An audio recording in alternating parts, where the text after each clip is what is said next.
ça va secouer un peu parce que la piste elle est très abîmée. Hein.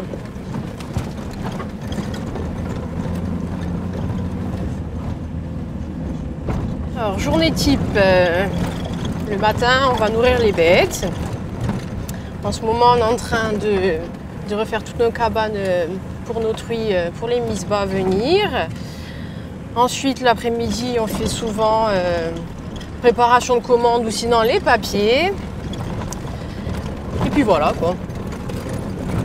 Puis après on est toute la journée en bas à la ferme auberge parce que bon, il y a toujours des gens qui s'arrêtent pour acheter de la charcuterie, visiter l'atelier et tout. Donc on est tout le temps sur place.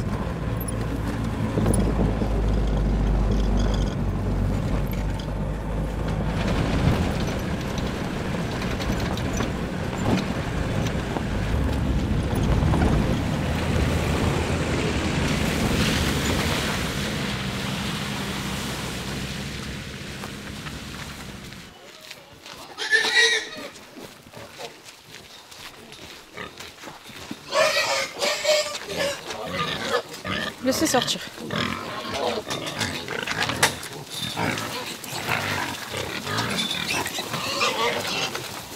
Alors là, on est au-dessus de Dzévaco. On a une autre bande de cochons, parce qu'elles sont toutes un peu séparées. Voilà, là, il y en a à peu près une centaine aussi. Bon, ici, ils ne sont pas tous, parce qu'il est un petit peu plus tard, ils sont habitués à manger tôt le matin. Du coup, voilà. Ah oui, oui, c'est une vie agréable. Je les changerai contre rien au monde. Hein. Qu'est-ce que je ressens? Du bonheur. Du bonheur. Je suis à l'air, à la montagne, avec mes bêtes.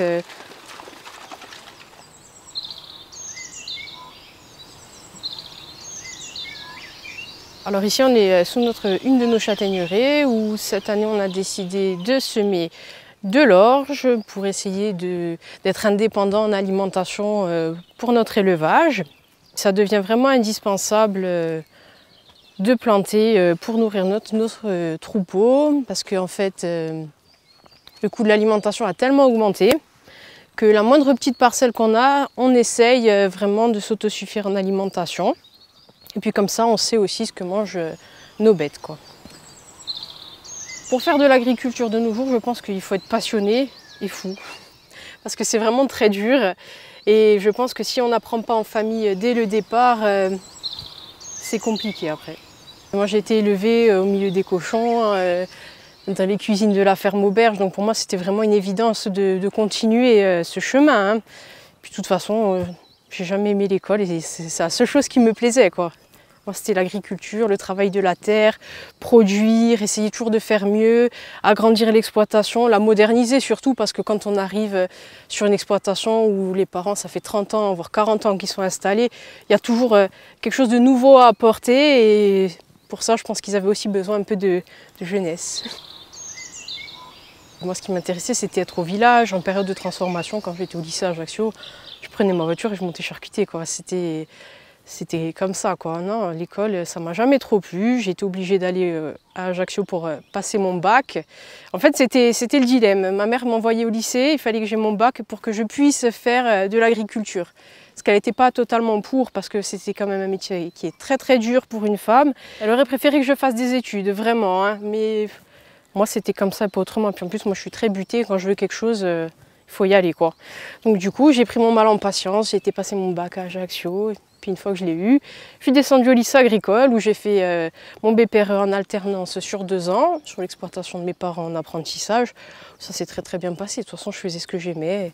Les cours, ça allait, c'était de temps en temps. Donc bon, c'était vraiment le meilleur choix.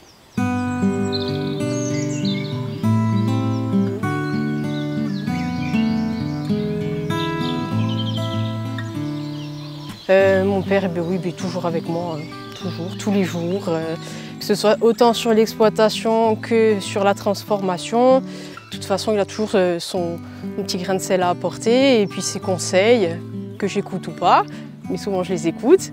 Et du coup, oui, il est toujours avec moi. Et puis bon, ben, c'est la relève, hein, donc c'est aussi un peu, pour moi, enfin, pas une obligation, mais c'est, comment dire, j'ai besoin en fait qu'il soit à mes côtés vraiment pour m'épauler, continuer à m'expliquer, m'apprendre des choses et tout.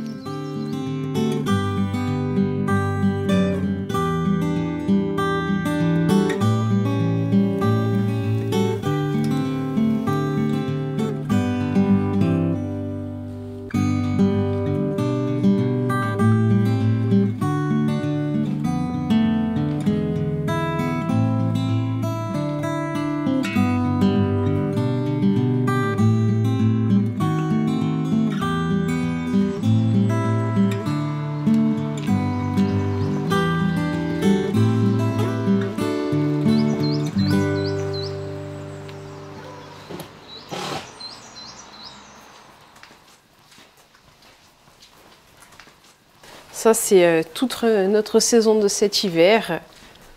Voilà. Alors l'année dernière, on s'est inscrit au mondial du saucisson et on a gagné 3 médailles d'or pour notre saucisson. C'était vraiment super, on était très contents et voilà quoi, ça nous encourage à faire davantage de charcuterie et puis voilà quoi, tout en continuant en faisant la même qualité. Cette charcuterie, donc elle est faite avec les porcs qu'on élève. Là, on est dans un séchoir qui n'est pas mécanique, c'est un séchoir naturel, donc l'air circule par toutes les ouvertures et sèche la charcuterie naturellement. C'est ce qui fait cette fleur naturelle qui se développe sur les saucissons et qui nous fait aussi un super affinage pour tout ce qui est prise-out. On peut toujours essayer de faire d'autres choses, mais alors en produits transformés, on va dire. Là, nous, ça fait depuis l'année dernière, on fait des plats cuisinés. Voilà, comme on a un autoclave pour les terrines, donc comme à table à l'auberge, on sert tout ce qui est soupe corse, sauté de veau et tout. On a essayé, puis ça marche bien. On fait nos plats cuisinés en conserve stérilisée, voilà, qu'on vend sur place. Alors cette initiative, ça vient de moi. Voilà. Alors les terrines, c'est mes parents, mais par contre les plats cuisinés, c'est moi. Quand ils voient qu'au bout, il y a un résultat, il y a un client qui est satisfait et tout, après, ils me laissent faire. Petit à petit, ils me laissent faire.